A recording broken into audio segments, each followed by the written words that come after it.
Today I'm going to teach you how to budget for a vacation. Everyone always likes to talk about their dream vacations, but most don't realize that their dreams could be a reality if they just budgeted it out. I have helped plan a couple of vacations and have read some articles and blog recommendations for budgeting for a trip, and I'm going to share them with you now. In this video, I will break down the cost of travel that you will need to calculate, give tips on the most common errors in budgeting, and give guidelines on assessing the course of action for your budget limit. Our goal is to make sure that your budget lines up with the estimated cost of the vacation that you want. Before you start to calculate anything, you will need to have chosen your location and have determined the maximum amount of money that you are willing to spend given your current financial ability. It is important to note that without this information previously established, you will not be able to complete the other steps. Now that you have the minimum amount you feel comfortable allotting for the trip, it is time to calculate the actual trip cost. Although just an approximation, if you account for enough of the variables, you should get close to the actual cost of the trip. The main categories you will want to put in a budget are transportation, lodging, food and drink, and entertainment. When you are calculating your transportation costs, keep in mind that Value Penguin reported that the typical U.S. family spends about 44% of their travel budget on the cost of transportation. Determining lodging can also be tricky because there's such a range of cost and quality. BudgetTravel.com lists that one of the top 10 traveling mistakes is to choose glammy hotels, meaning places that look extremely nice on their website photos, but don't necessarily live up to those expectations in person. Make sure that you assess what level of quality you are willing to have for your lodging and choose the most cost-effective lodging on that level. If you are having trouble with the variables, I recommend that you go to turnipseedtravel.com, where there's a very in-depth breakdown on the small details associated with trip cost.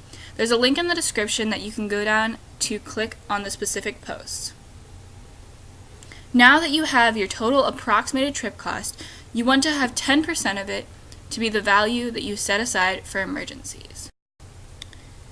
You can see in this example below that my total trip cost added up to $5,500, and I multiplied that by 0.1 or 10% to give me my emergency cost of $550. This means that my new total trip cost should be $6,050, given that I add those two numbers together. Now that a clear cost of the trip has been determined, I can compare the amount of money I'm willing to spend to the actual cost. These are 3 different examples of budgets and the decisions that go along with them.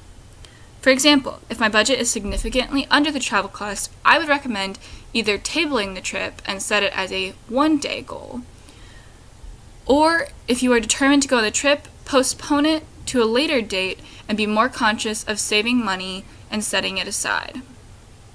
If you're closer within the range of the total budget, a good rule being 10% within the budget, then look at what parts of the trip of the cost that you can lower. And obviously, if you have more money budgeted than your trip cost, you can go on the trip. Make sure that you are estimating accurately to the area that you are traveling to.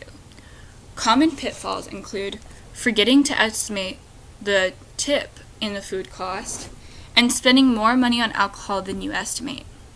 This is the same for entertainment, which should include the cost of any souvenirs.